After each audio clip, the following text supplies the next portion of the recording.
Well, hey everybody. Thank you so much for being here. My name is Miles Cochran. I'm a public information officer for Caltrans District 1, representing Humboldt and Del Norte counties.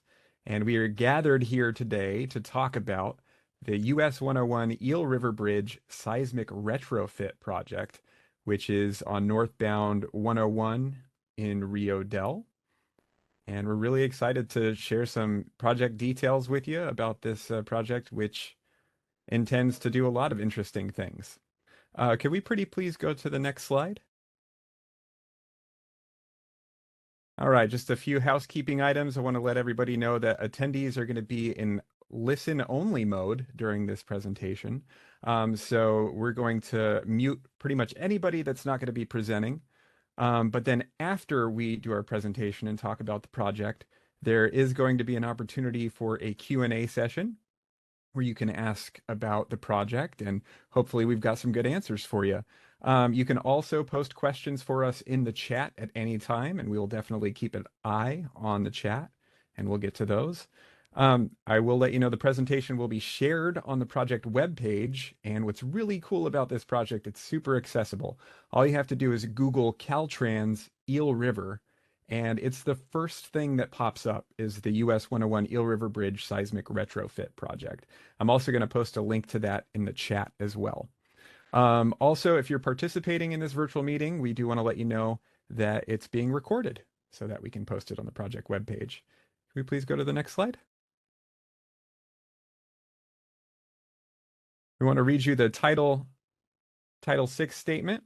Caltrans ensures that no person in the state of California is excluded from participation in, denied the benefits of, or otherwise subjected to discrimination in Caltrans programs, policies, procedures, activities, and services on the ground of race, color, national origin, sex, age, or disability. Next slide, please. And then you could actually access our Title VI information with this QR code. If you just grab your phone and pull it up on your camera app, that should pull up quickly and you can have more information. There also may be a survey that you can fill out that's not required, but you can fill it out. And without further ado, let's hear more project details. Let's send things over to project manager Marie Brady. Thank you.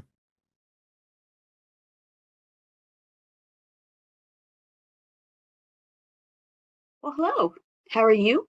My name is Marie Brady. Can you hear me? I can hear you. Perfect. And hi, my name is Marie Brady, and I am the project manager. Our team would like to share our studies and findings and get your feedback. This includes the design concept, environmental considerations, and the expected construction timeframe. There will be an opportunity for interested parties to ask questions at the end of our presentation. I have asked the project engineer, Dan Stiles, and our environmental coordinator, Zach Larson, to present and to be available to answer questions after the presentation for specific technical topics. As you can see, this bridge was identified as having seismic vulnerabilities. The recommendation was made to construct a partial bridge replacement, and this partial bridge replacement will be at the south frame of the structures. And this is because this is the most effective way to bring that portion of the structure to current seismic standards, as that portion of the bridge is near the end of its design life. The decision to retrofit the north end of the bridge to bring it to current seismic standards was made because they felt that the northern frames could be more cost-effectively brought to seismic standards with a design retrofit, as it was not near the end of its design life as it was rebuilt in the mid-1980s. This project is programmed as a long lead SHOP project. The SHOP is an acronym for the State Highway Operations and Protection Program, which is the state highway system's fix-it-first program that funds the repair, preservation, emergency repairs, safety improvements, and operational improvements on the state highway system. This particular contract is classified as a long lead SHOP project. That means that this project takes longer than the usual 4-year shop time frame to develop. What I'm showing you on this slide is our current proposed project schedule, starting from where we are at now to the end of the construction. As you can see, we have issued the draft environmental document for public comment at the end of October of this year. At the end of the project approval and environmental phase, which is targeting May of 2023, we will then request the California Transportation Commission to finalize the design concept and also fund and obtain the construction capital needed to perform the actual work. Right now, at this point, we're at the midpoint of the environmental phase, and we are seeking public comments to incorporate into our project concepts. As you can see, the start of construction will begin on spring of 2026 and will last approximately 3 seasons. We estimated the completion of this retrofit and partial replacement will end in fall of 2028. So now I would like to introduce Dan Stiles, project engineer, who's going to present a bit of the history and proposed design concept. Thank you. Thank you, Marie. Good evening, folks. I want to thank you for your interest in this project and taking the time to attend our presentation. My name is Dan Stiles, and I'm the project engineer. And I'm going to share with you some history of this bridge and a few major details of our proposed seismic retrofit of the Eel River Bridge, also known as the Paul E. Mudgett Memorial Bridge. This bridge project was initiated because it has been identified by Caltrans as one that is at risk of substantial damage that may occur during a major earthquake due to the proximity of the Cascadia subduction zone, which stretches underneath Humboldt County. This area experiences earthquakes on a regular basis. In fact, while most of them were probably not felt by anyone, Rio Dell has had 29 low-intensity earthquakes in the last 14 days, according to the United States Geologic Survey.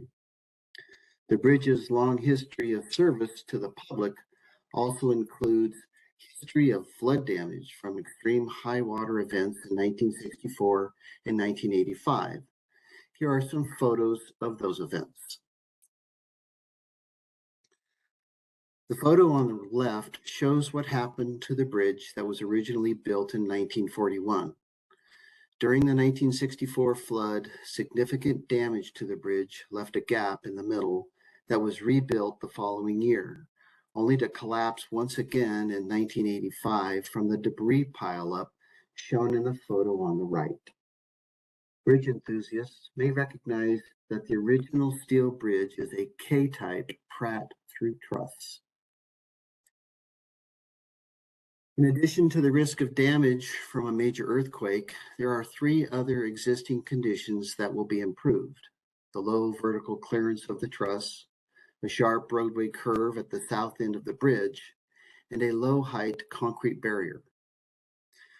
The low vertical clearance of the steel green truss has caused several high load hits, resulting in damage to the structure and traffic delays.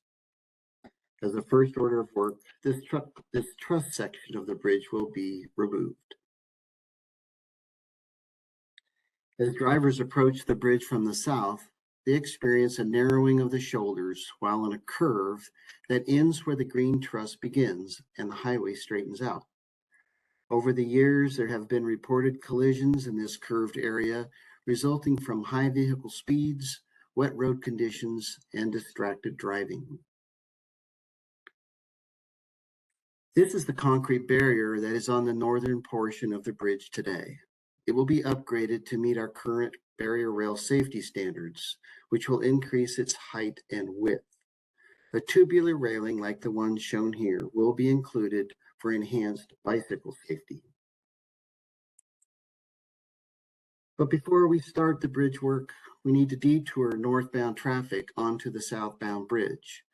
You may have seen this detour set up in the past while repairs were made to the Green Bridge. In this slide, you can see where northbound traffic will be detoured onto the southbound bridge, then moved back to normal traffic direction at Metropolitan Road. This slide shows how vehicles and bicycles will share the road while traveling across the southbound bridge. A mandatory speed reduction will be implemented for this detour and will remain in place for the duration of the project. Although there has been damage due to floods and issues with the low truss and sharp curve, Caltrans is most concerned about improving and preserving the structural integrity of the bridge during a major earthquake. The entire 81-year-old steel green bridge and the foundations supporting the 32-year-old concrete bridge do not meet our current earthquake design standards. Our goal is to make the bridge meet current standards and reduce the risk of damage. For these reasons, our project development team has decided that the most cost-effective way to meet our goal is to replace the entire steel green bridge and retrofit the footings of the concrete bridge. The project proposes to replace the steel green bridge with a 4-span concrete structure. We will improve the northbound curved approach to this new bridge and widen the shoulders, making it safer for vehicle, pedestrian, and bicycle traffic. Increasing the shoulder width is part of Caltrans' efforts to promote multimodal travel, as this portion of Highway 101 is part of the Pacific Coast bike route.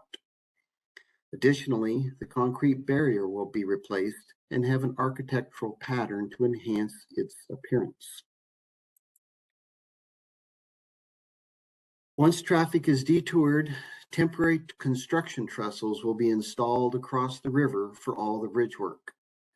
These two photos are from the 10-Mile River Bridge Replacement Project in Mendocino County along Highway 1 and are examples of what temporary trestles look like. River access through the trestles will be provided for recreational use. Here is a preliminary drawing of the proposed bridge work. The drawing shown on the left has two images, one showing what the new proposed bridge and foundation will look like in spans 1 through 4. This is the area where the green bridge will be removed and replaced. The image on the right shows the proposed footing retrofit work for the concrete bridge that will remain where it is. The photo on the right is an example of what the new structure will look like as seen from the river bar. And on our next slide, we show a graphical representation of the proposed new bridge, but please note that these images and photo are for visualization purposes only and not intended to show the final design. Here is a graphical representation of the completed work looking north across the river. And here is the preliminary barrier rail concept that is being proposed for both the replacement portion and the retrofitted portion of the bridge. There are two things being accomplished with this new barrier. First, the height and width are increased to meet current safety standards. And second, the migration of the salmon will be shown to depict the local character. The curve improvement at the south end of the bridge will require a retaining wall to hold the additional embankment. This slide shows where the approximate location of the curve improvement will be. The next slide shows some examples of what the wall could look like. This type of retaining wall is known as a mechanically stabilized earth wall, which is the preferred type for this project due to its lower cost. This type of wall uses stacked concrete panels. Seen here are various patterns that the concrete panels can be made to look like. As Maria's mentioned, the estimated start of construction is in the spring of 2026, with 3 constructions anticipated for this project that has a projected cost estimate of $79 million. Next up, Zach Larson is our environmental coordinator who will present the environmental aspects of the project. Thank you. Good evening, everyone. Can you hear me okay, Marie? Great. My name is Zach Larson, and I'm the environmental coordinator for the Eel River Bridge Seismic Retrofit project. I work out of the Caltrans District 1 office in Eureka, and my contact information will be available at the end of this presentation. Tonight, I'll be summarizing the environmental review process and the key takeaways from the draft environmental document. Next slide, thank you. This slide shows how the environmental review process is woven throughout the life of a Caltrans project, from project initiation through construction. The green signs show that we've completed the environmental studies based on the project design information, and we've circulated the draft environmental document for public review. We will be reviewing comments from regulatory agencies and the public, including any new information learned, preparing responses to comments we receive, and then prepare the final environmental document. Please note that public comments are due by November 30th. We anticipate that the final environmental document will be approved in May of 2023. After that, the project can move on to other phases and ultimately construction. Environmental involvement will continue even during construction, where we monitor construction activities for compliance with standard environmental protection measures and best management practices that are built into the project. Next slide, please. In accordance with CEQA, the California Environmental Quality Act, and NEPA, the National Environmental Policy Act, the project must go through an environmental review process to evaluate potential impacts to the environment. The analysis of these impacts is included in the environmental document and is essentially the core of the document. Next slide, please. Under CEQA, the type of environmental document we prepared for this project is an initial study with proposed mitigated negative declaration, otherwise known as an ISMND. Under NEPA, the project qualifies for a categorical exclusion, otherwise known as a CE. Based on environmental review to this point, Caltrans anticipates that potentially significant environmental impacts can be mitigated to less than significant impacts. The draft environmental document, in this case the initial study with proposed negative declaration, is intended to give notice to interested agencies and to the public that it is Caltrans' intent to adopt a mitigated negative declaration for this project. This does not mean that Caltrans' decision regarding the project is final. The mitigated negative declaration is subject to change based on comments we receive. Pending the public review, Caltrans expects to determine from the initial study that the proposed project would not have a significant impact on the environment. Just as a reminder, the initial study with proposed mitigated negative declaration can be found on the Caltrans District 1 website, and hard copies are available for review at the Rio Dell Library, the Humboldt County Library, and the reception desk in the District 1 office at 1656 Union Street in Eureka. Next slide. This list identifies the 20 subject areas of potential environmental impact that have been and will continue to be evaluated during the environmental review process. Studies and analyses have been conducted or performed for each subject area. Next slide, please. Based on the initial study, the proposed project would have no impact or less than a significant impact to all of the resources described on the last slide, except biological resources. With mitigation measures incorporated, the project would have less than a significant impact to biological resources. Caltrans has identified mitigation to be implemented for permanent impacts to wetlands and other waters. Additionally, mitigation for impacts to listed salmonid species would also be implemented. Next slide, please. To compensate for impacts to state wetlands at the project site, circled here in yellow, Caltrans proposes to utilize wetland credits at what has been named the Fen parcel, located along the nearby State Route 36 between the towns of Bridgeville and Dinsmore. In 2021, a cooperative agreement between Caltrans, the California Department of Fish and Wildlife, and the North Coast Water Quality Control Board was completed to purchase the Fen parcel and provide additional endowment funds for long-term management of the site. In April of 2022, the California Department of Fish and Wildlife officially acquired the Fenn parcel, and endowment funds were transferred to an account managed by the National Fish and Wildlife Foundation. The parcel has up to 5.2 acres of available for wetland credits, which would be well over the mitigation needs for this project. Next slide, please. Mitigation for impacts to listed salmonids, Southern Oregon and Northern California coast salmon and coho salmon, and Northern California summer run steelhead would also be implemented in coordination with the National Marine Fisheries Service and the California Department of Fish and Wildlife. Mitigation for the incidental take of coho salmon and summer steelhead under the California Endangered Species Act would be addressed by partially funding important salmonid recovery projects in the Eel River Basin. Strategies to mitigate for potential impacts to listed salmonids are currently being discussed with the California Department of Fish and Wildlife, the Wiyot Tribe Natural Resources Department, and our own Caltrans biologists. Caltrans could potentially provide partial funding for the Wiyot Tribe Sacramento pike minnow suppression program. Stillwater Sciences in the Wiyot Tribe Natural Resources Department in 2022 performed an evaluation of population monitoring and suppression strategies for the invasive pike minnow in the Eel River. For those of you that don't know, Sacramento pike minnow are invasive fish not native to the Eel River and are voracious predators of juvenile salmon and steelhead. There is currently no plan in place to control the pike minnow population, and this could be an important part of the Eel River salmon and steelhead population recovery. An additional opportunity for potential mitigation exists with the Humboldt County Chad Creek Fish Passage project, located just upstream on a main stem Eel River tributary near homes.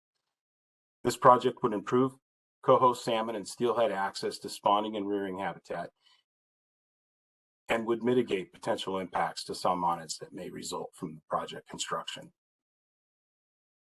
Thank you for your time tonight. That concludes my part of the Eel River Bridge Seismic Retrofit project presentation. Thank you. Well, thank you, Zach. I do appreciate that. And Dan, as you can see, if you have any questions regarding this draft environmental document or of our presentation, you can email questions and send in your official comments to Zachary Larson at zacharylarson@dot.ca.gov.